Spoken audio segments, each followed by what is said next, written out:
Hello to everyone. A stroke on the threshold of the gallows, the naked face of a government that has built its survival on human peace.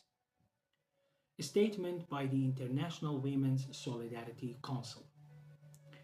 Heart attack Ali Reza Sepahi, a 25-year-old political prisoner and detainee of the January of 2025 protests, 2026 protests, is not just a medical condition at the moment of transfer to the place of execution. It is a terrible image of a military that pushes a person to the border of the collapse of the body and mind, and if the prisoner's body temporarily prevents the execution of the sentence, he will return him to prison again to finish the government murder project at the first opportunity.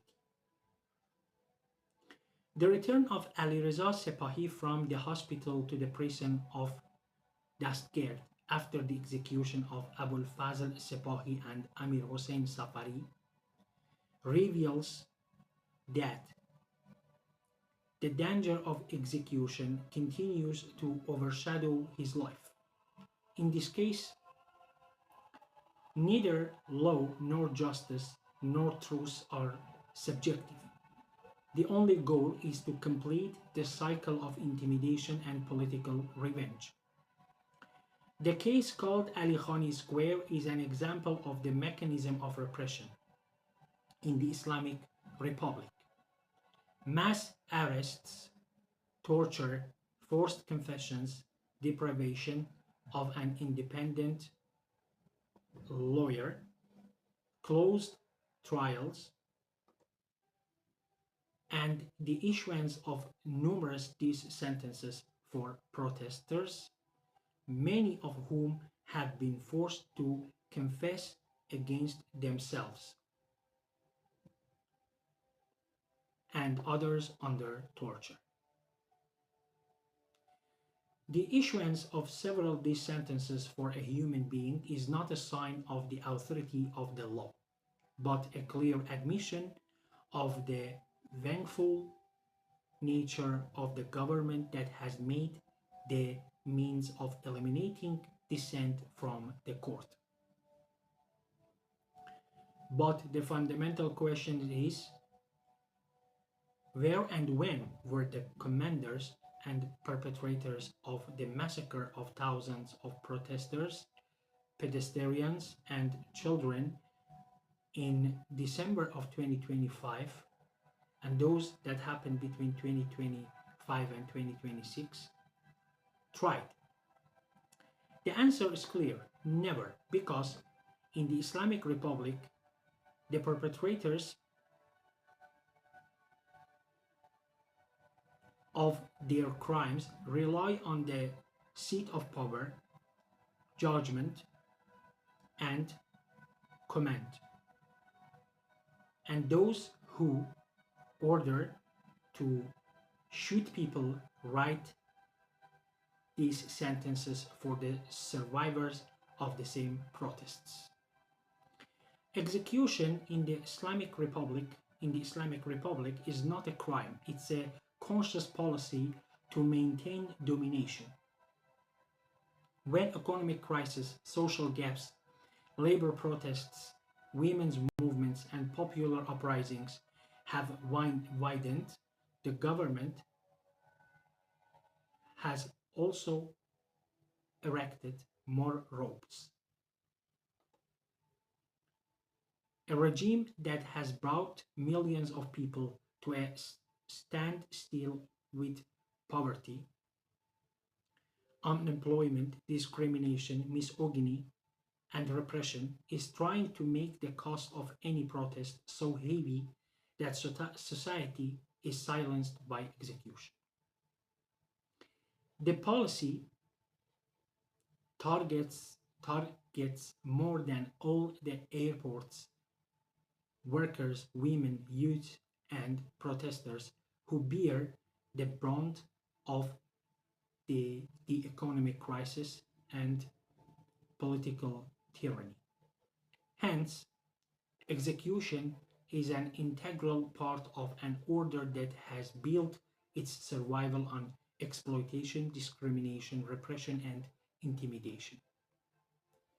The same government that keeps wages below the poverty line, suppresses independent formations, subjugates women, and silences any voice of libertarianism, protects, protects the same class and political order with sticks.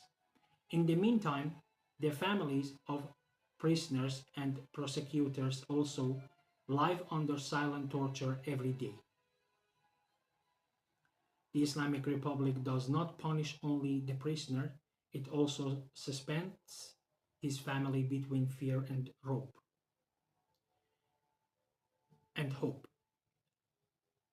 expectation and mourning, expectation and mourning. Where Ali Reza's sister wishes her brother would not recover because his recovery could mean his execution. The depths of the tragedy is revealed. A government that takes a family to a place that prefers disease over the bedside not only hostage human lives but also the dignity, affection, and meaning of life. Against this policy, the resistance is also alive. The continuation of the Tuesdays Not to Execution campaign in dozens of prisons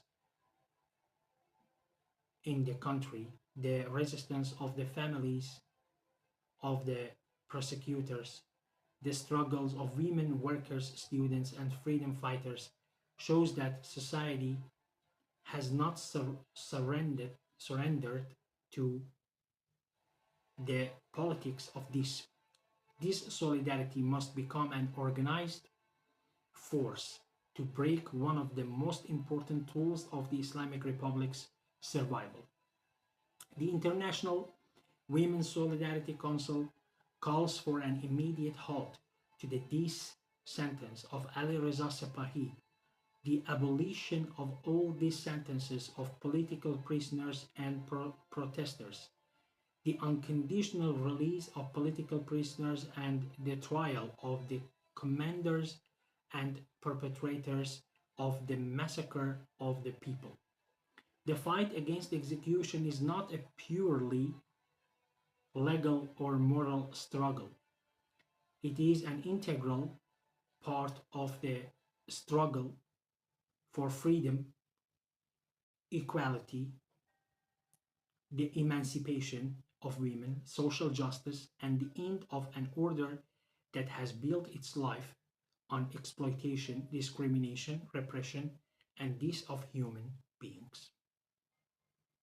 The execution machine will only stop moving when the organized forces of the people undermine the political and economic foundations of this system.